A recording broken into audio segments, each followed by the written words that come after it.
Hi all, welcome to Bosco Campus Vision. In today's session, I'll be discussing structural grammar or descriptive grammar.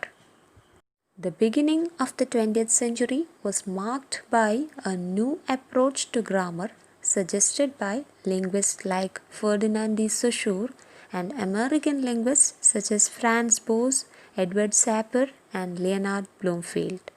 This school of linguistics is called structuralism. Leonard Bloomfield's monumental work, Language, the Bible of the Structuralists, set in the era of structuralism.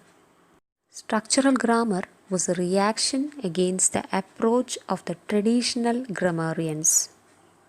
The structuralists vehemently opposed the semantic criteria, that is, the use of meaning for the establishment of grammatical categories put forward by the traditional grammarians. The structural linguists began to study language in terms of observable and verifiable data, and they describe it according to the behavior of language as it was being used. Thus, unlike the traditional grammarians, the structuralists study and describe language in terms of native speakers' actual use of language. Now, let's analyze in detail the basic assumptions of the structural grammar. According to the structuralist, language has a structure.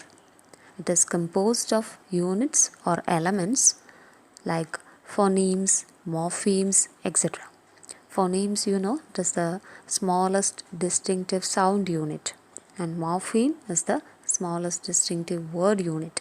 So, a language consists of different elements like phonemes, morphemes, etc. And the interrelationship between these units determine the structure of a language. So, the grammarian's task, according to the structuralist, is to establish these units and to show their relationship to one another. Spoken language is primary and writing is secondary. Structural grammar gives priority to the spoken language. According to the structuralist, spoken language is primary and writing is secondary. Writing is only a means of representing speech. Speech comes earlier than writing in the life of an individual. So, the spoken form, according to the structuralist, is not an inferior or corrupt version of language. Again, according to the structuralist, the analysis of a language proceeds from the smallest unit, the sound, to the largest unit, the sentence. So, analysis proceeds in the order of phonology, morphology, and syntax to the neglect of semantics. Structuralism argue that the synchronic study of language should take precedence over its diachronic study.